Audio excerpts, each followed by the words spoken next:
એનું વજન થઈ જાય તો હવા વેત આસન તમારું અધર થાય. ઓલું છીપલી નહીં, એ તો ભલે હવા વેત ઉઠતી હોય પણ તમારું એ હવા વેત આસન થયું ને અધર થઈ જાય.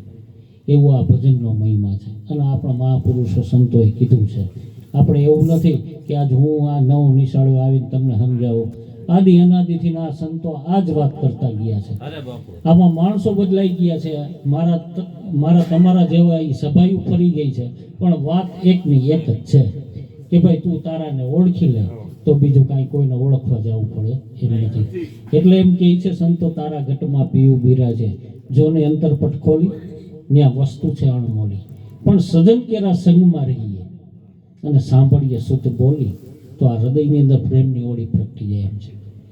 તો આધિ વ્યાધિ એટલે સર્વમાં શાંતિપદ. એટલે અમારા ઉગારામ બાપા કહેતા વાતમાં એના ભજનમાં કે સર્વમાં શાંતિપદ સોહમ એ તમારો આત્મા છે.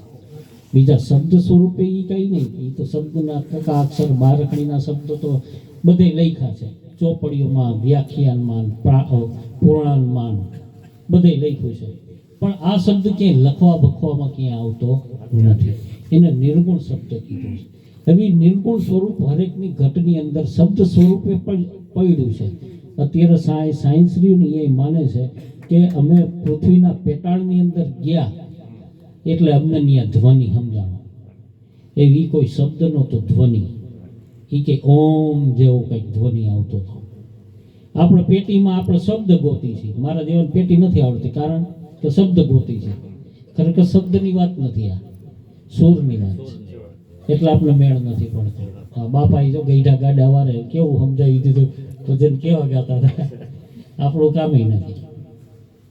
એટલે મહાપુરુષ એટલે એમ કે એસી નિર્ગુણ કી બલિહારી. નિર્ગુણ સદગુરુ કી મહિમા એવી છે કે એને સમજો ન તો સુખકારી. અવિનાશી તો અખિલમાં બેઠો છે. હવે એ કેમ કરીને આપણું દુઃખ ભાંગે? અરે એમ કહેવાય છે કે આ દિવાલની અંદર ભગવાન છે, અણુમાં ઘણું આ ઝાડવામાં છે. પણ હવે તમને એમ કહો કે આ ઝાડવામાં પગે લાગો તો તમે એમ કહે અહીંયા થોડુંક પગે લાગવાનું. માણસ પાણામાં લાગે પણ માણસ ન લાગે. અત્યારે જગત એવું છે, પાણાને લાગશે પણ માણસ નહીં લાગે. કારણ કે માણાની અંદર જ આ સબર ભેગરો છે, બાકી પાણામાં નથી. જળ થળ એમાં બધાય સભર ભેરો છે. એમ કહેવાય છે નથી એ ક્યાંય એવું તત્વ નથી કે જ્યાં નથી. પણ એ કેના થકી છે? તમારામાં આ પરમાત્મા જીવાત્મા છે એટલે તમને બધું ચેતનવંતો લાગે છે. એટલે એની મહિમા છે ને એટલે એની પૂજા છે. એની પૂજા એટલે થાય છે. એટલે મહાપુરુષો એમ કહે છે કે એસી ગુરુમૂર્તિ બલિહારી, એનો મહિમા પરંપાર છે. શેષ સરસ્વતી શારદા સહસ્ત્રમુખ હારી. આ ગુરુમૂર્તિની બલિહારી છે. ગુરુમૂર્તિ એટલે કોણ? તમારી સગુણે જે સાકારમાં જે સદગુરુ મળ્યા ને એ જ. અને એ જ તમારું ધ્યાનનું માધ્યમ છે. જો એનું ધ્યાન કરશે, એનું સ્મરણ કરશે. બાકી અવિનાશી એમ કહેવાય છે અખિલમાં બેઠો જ છે, પણ એ કયા માધ્યમથી એને આપણે ગોતવો, એને કઈ રીતે એનું માધ્યમ તો કંઈક રાખવો ને. જેમ સૂર્ય છે, સૂર્યપ્રકાશ આખા વિશ્વની અંદર છે, પણ સૂર્ય પ્રકાશનું પ્રતિબંધ આપણા સૌ કોઈની અંદર છે. એ કેવી રીતે સાબિત થાય? તો છોકરા ઓલા બિલોરી કાચ લઈ અને આમ તડકામાં રાખે છે અને નીચે કાગળ હલવાવી દે. એવી રીતે આપણી સુઘડ સુરતા જ્યારે સમેટાઈ જાય, આપણી જ્યારે આપણે આ એમ કહેવાય છે કે માનો પેટમાંથી આપણા ઉદરમાંથી જન્મ થયો અને જગતમાં આવીને આપણે માં કહેતા થયા. માં કહેતા થયા, પિતા કહેતા થયા, બાપા કાકા, આ બધા સંસારની અંદર આપણે છવાઈ ગયા. એટલે આપણી સુરતા છે એ બધી વિખાઈ ગઈ. જ્યારે આ સમષ્ટિ રૂપી આપણી સુરતા છે, જ્યારે એકમાં સમાય નહીં તો એકમાં અનેક સમાયો એમ કહેવાય છે. એટલે કે નામ પાએ સદગુરુ શરણથી તબ હુઆ યે જીવ કા નિસ્તાર.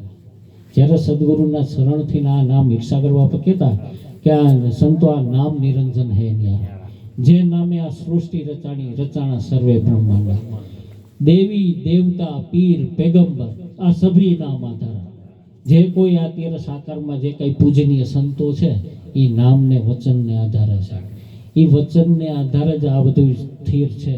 બાકી એમ કહેવાય આ નામ વચન સંતો જગતમાં ન હોત ને તો આ જલજાત બ્રહ્માંડ પણ જ્ઞાન કેરી લહેર છે ઠાર ઠાવા થાવ. આપણે ત્રિવિધિના તાપમાં આપણું જીવન બળી રહ્યું છે, પણ સંતોના સંગની અંદર આવા બધા ભાઈચારા પ્રેમી હંસો ત્યારે ભેગા થાય ને એટલે આપણા આધિ વ્યાધિ બધું ભૂલી જાય. આજે આપણે એ ભેગા થયા છીએ, હવે આમાં કેનાય ચિંતા છે, ઘરની બહારની કાંઈ નહીં, બધા ભૂલી ગયા છો. એટલે આ સંતોની જ્ઞાનની લહેરની અંદર તમારા ત્રિવિધિના તાપ પણ સમી જાય છે. એટલે બલિહારી કહેવાય આ મનુસુખ મહારાજ જેવા, આપણે જયંતિ મહારાજ જેવા મનસુખ મહારાજની આપણે આ જગ્યામાં આપણે પાવન ભૂમિ છે, અને આ પાવન ભૂમિની અંદર જો આ સંતોની વાતો થાય. એટલે જયંતિ મહારાજને ધન્ય છે કે જેને અમને આજે મોકો આપ્યો ને અહીંયા આવવાનું થયું, તમને બધાને મળવાના દર્શન થયા તમારા બધાના. એટલે સગુણ અને નિર્ગુણ એની અંદર જો કંઈ મહત્વની વાત હોય તો સગુણ છે ભાઈ. નિર્ગુણમાં તો તમે બધા વ્યાપક છો, જાણો છો, શાસ્ત્રો પુરાણો બધે નિર્ગુણનો મહિમા ગાયેલો છે. અને કબીર સાહેબે નિર્ગુણની જ કબીર મહાત્માએ વ્યાખ્યા કરી છે, વાત કરી છે.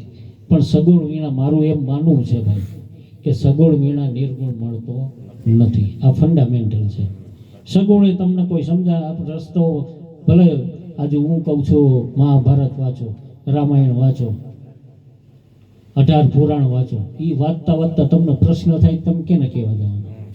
સગુણે જો ચેતન રૂપી જો પરમાત્મા છે, ચેતન રૂપી કોઈ પણ સામાન્ય કોઈ પણ ભાઈ હશે કે જેને આ મહિમા ખબર છે તો એ તમને કહી દેશે કે ભાઈ એનો અર્થ આ થાય. બાકી છે ને રામાયણ વાંચતા ને એમાંથી રામ પ્રગટ ન થાય, મહાભારત વાંચતા કૃષ્ણ પ્રગટ ન થાય.